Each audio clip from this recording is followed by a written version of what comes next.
Hi everyone, I'm Mary Lawrence. Today I'll be discussing Writing for Liberation, promoting equity and empowering student voice in the composition classroom. For this final project, I wanted to research diversity and inclusion issues related to composition studies. I was curious to explore research on teaching writing not just for the craft and mechanics, but to also develop identities as writers, particularly for students from historically marginalized groups. My research focused on methods that can be used to engage students in the reading-writing process, promote equity and student agency, and empower student identities as writers. I was inspired by Adam Banks's imperative that composition studies must get messy and embrace funk, flight, and freedom for students, teachers, and the education system itself. He writes, I want us to take off our own respectability politics for a minute and realize that no matter how much we push our students to dismiss their home languages for some assimilated standardized version, respectability will not save them or us. This prompted me to seek out research that pushed the boundaries of composition studies with examples of educators who have moved outside their comfort zones, confronted the canon, and developed creative approaches to meet the needs of a diverse student body. I was also inspired to move in this direction after recently reading these two books and completing the journal analysis of NCTE's Teaching English in the Two-Year College. Felicia Rose Chavez writes about her experience as a Latinx woman feeling simultaneously excluded from the traditional literary canon and alienated in the classroom. She wrote the Anti-Racist Writing Workshop to advocate for an inclusive pedagogy where students' diverse identities are reflected in readings and are empowered to express their authentic voice in a collaborative writing process. In Writing with Mentors, Allison Marchetti and Rebecca Odell describe the process of selecting mentor texts as models for students to develop their writing craft as well as identities as writers. TETYC leads the way toward a new model of composition studies as a vehicle for not only providing instruction in reading-writing fundamentals, but as a path to writing liberation and civic engagement. The consistent message among all of these publications is that composition studies needs to better represent student identities by embracing a pedagogy based in diversity, equity, and inclusion, and teaching methods must be adjusted to provide necessary support that promotes academic achievement for all students. For a bit of context, I want to start with a definition. When referring to the literary canon, we think of a generally accepted list of books, poems, and other texts considered to be the most important and influential, sometimes referred to as high culture. So think Shakespeare, Dickens, and other so-called classics. While there's debate over the merits of teaching the literary canon, the research I focused on questions some common assumptions. Bissonnette and Glaser write that the traditional literary canon enforces master narratives of privilege and power and functions as a tool for maintaining a marginalizing status quo. As a result, students from historically marginalized groups don't see themselves represented in these texts, and frequently they feel excluded and disenfranchised. So it's important to be aware of this influence as it relates to composition studies. The question I wanted to consider in my research was, how can we confront the canon to make sure that composition studies does not continue to privilege some and marginalize other students? One method revealed in my research is the practice of counter-storytelling, a vehicle through which to subvert the white dominant narrative and provide a voice to groups from historically marginalized backgrounds. Bissonnette and Glaser studied how counter-storytelling was utilized to help high school students access British literature by bringing their own voices to classroom conversations through a process known as narrative inquiry, a way of critically examining a text for its social, cultural, and institutional implications. So how is this relevant to composition studies? Well, because counter stories serve as a bridge between students and the literary canon.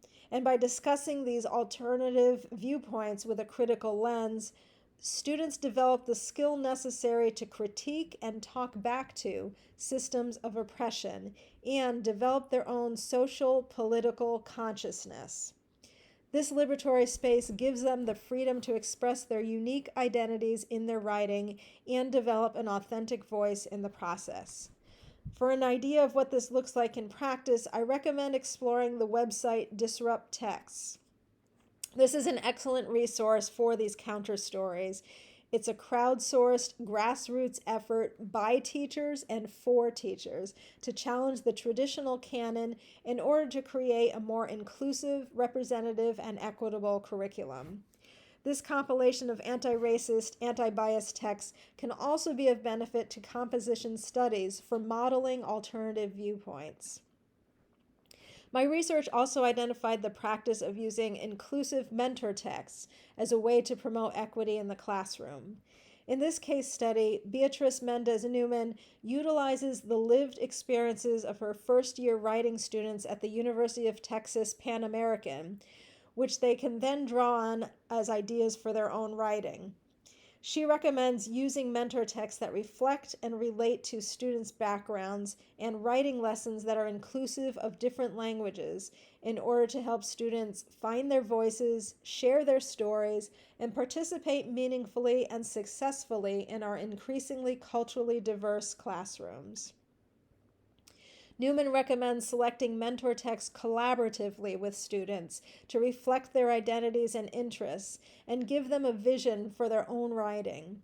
She describes one student's experience, quote, "Our mentor text inspired Edith to locate and retrieve this story from her funds of knowledge and to transform it into an essay that validated her voice and her experiences, and to see herself as a writer with a story to tell." Like Adam Banks's influence of funk, Lauren Lee Kelly argues that hip-hop can serve not only as a bridge to the traditional literary canon, but also that it elevates students' identities. In this study, Kelly uses hip-hop as a counterstory to demonstrate that students' lives and communities are present and relevant to classroom learning and culture. Choosing culturally relevant music such as hip-hop for mentor texts can be transformative for students because it validates their experiences and enhances their self-confidence and efficacy as writers. In another example, Kelly Wisman describes an elective course she designed for 14 to 16-year-old girls in a large urban school district. The course incorporated mentor texts by authors who reflected her students' identities as African American, Puerto Rican, Black, Grenadian, and multiracial. For example, she chose mentor texts by authors whose poetry inspires critical thought and social change, such as Nikki Giovanni and June Jordan. Wisman found that autobiographical texts that reflected a strong sense of self had the most salience with her students, prompting engagement and enthusiastic exploration in writing. She writes, "What emerged that day was not only wonderful poetry, but also a pedagogical way of engaging with writing that became a staple of our future writing assignments. What also emerged was a way of naming and talking to each other about issues of self-representation, and most importantly, the beginning of the development of an in-school space where the students claimed identities as living authors." As a result, the students embraced these poems to establish their own sense of self, to create a textual space to call attention to and indict a wide range of harmful perceptions, and to talk back to and resist harmful images and assumptions. This source demonstrated the potential of culturally relevant poetry to connect with and empower students from marginalized groups, making their experience as readers and writers meaningful to themselves and their classmates, fostering a community of writers.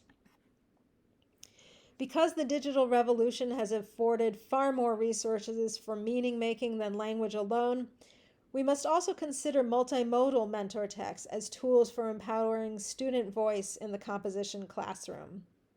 I refer again to Adam Banks, who wrote, As composing becomes more and more enmeshed in digital environments, tools, practices, and networks, we need to see this as a crossroads moment. That crossroads for me is one where we see that we have to embrace technology issues not as part of what we do, but as central to what we do. As with other mentor texts, multimodal text should reflect student identities, interests, and backgrounds, and also enable collaboration by students so that they may express their identities as co-creators of cultural artifacts. In her first year college writing class, Barbara Bird developed a writing about writing curriculum grounded in social identity theory that promoted close readings of texts, metacognitive reflection, authentic engagement, and transfer of writing identity. When students mindfully read, discussed, and responded to texts, they significantly improved their abilities as writers, especially when they simultaneously transferred their own identities into the academic writing. Newman writes that students feel liberated to integrate their voice into their writing. But it's not just in the classroom. Writing for liberation means that when students see their own identities reflected in mentor texts, they embrace freedom from the constraints of the literary canon, freedom to express themselves in their authentic voice, and freedom for civic engagement in the world around them. As Pamela Takayoshi says in her essay, writing is a complex, meaning-making, symbol-using, socially situated activity. Writing in contemporary lives is explicitly an interrelationship between culture and individual cognition. We must take these factors into consideration in the composition classroom by including counterstory along with the literary canon, using inclusive mentor texts, and incorporating multimodal texts and activities to promote equity and empower student identities as writers. Thank you everyone for your time. I hope you gained some valuable insights to empower students in the composition classroom.